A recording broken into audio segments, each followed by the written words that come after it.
Olá novamente, Padawans. Vamos aprender um pouco mais sobre a estrutura de dados heap? Heaps são tradicionalmente implementados em arranjos, para melhor eficiência das operações. Mas isso só é possível por conta das características intrínsecas dessa estrutura de dados. Ele ser uma árvore binária completa e balanceada. No exemplo ao lado, temos uma estrutura max heap. A parte inferior é a estrutura física, onde os elementos estão armazenados, e na parte superior temos a parte lógica, como a estrutura deve ser vista e manipulada. Note, Padawan, que o primeiro elemento do vetor, valor 100, sendo maior que os seus filhos, né, com valores 19 e 36, né, respectivamente, e isso se repete até o último elemento. Repare que, como não há nós intermediários com apenas um elemento, todas as posições do arranjo são utilizadas. Isso ocorre justamente pelo fato do heap ser completo e balanceado. Um fato interessante sobre os heaps é que, como a raiz é única e a capacidade quase dobra, né, com um elemento a menos a cada passo, a capacidade do heap, se utilizada todas as posições, será da grandeza de 2 elevado a n menos 1, ou seja, uma potência de 2 menos uma unidade. Bom, mas você deve estar se perguntando para que serve isso? Como comentamos antes, um heap é uma forma prática e eficiente de implementar filas de prioridade.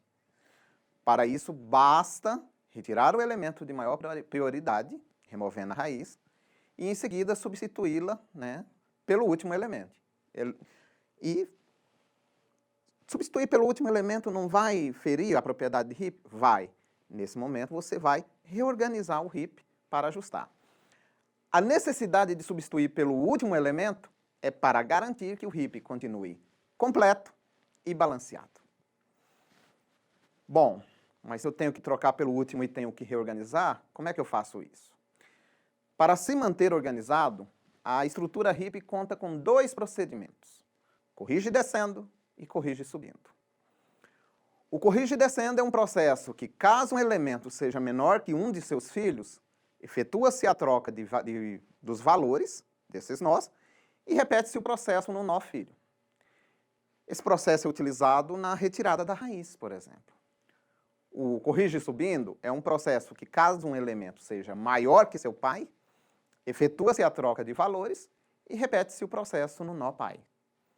Esse processo vai ser utilizado na inserção de um novo elemento no heap. Vamos ver um exemplo para deixar isso mais claro? Imagine você que pretendemos construir um max heap a partir dos elementos de um vetor. 35, 38, 12, 14, 9, 71, 98, 3, 29, 10, 99 e 31.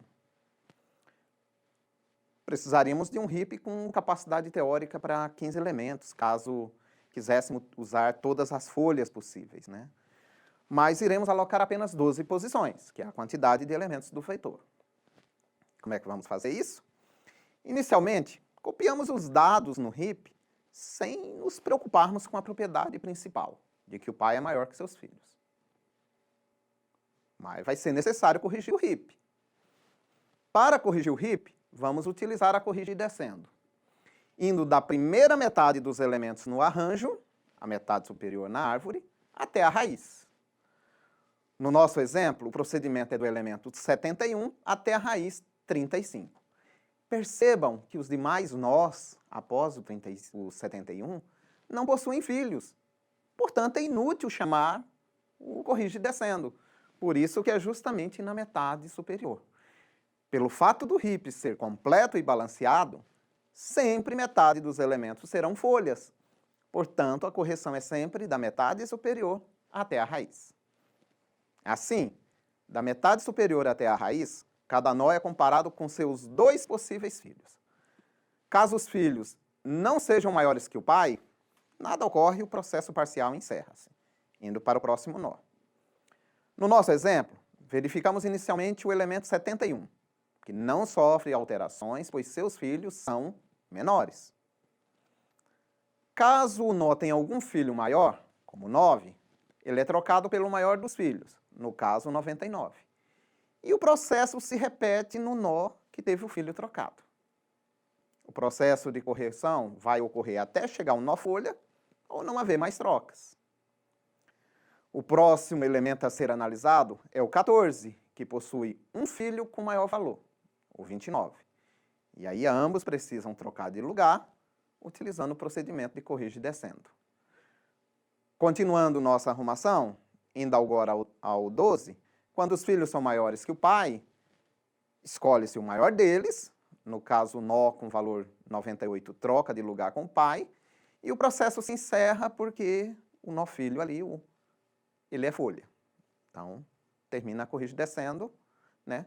Relembrando, né? Ao descer, o processo corrige descendo se repete até chegar a um nó folha ou os filhos serem menores que o pai.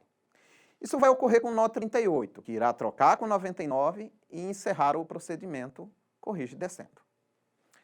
Por fim, ao irmos ao primeiro elemento do vetor, né, e do arranjo, primeiro nó, o 35, ele irá trocar de posição com 99 e depois com 38.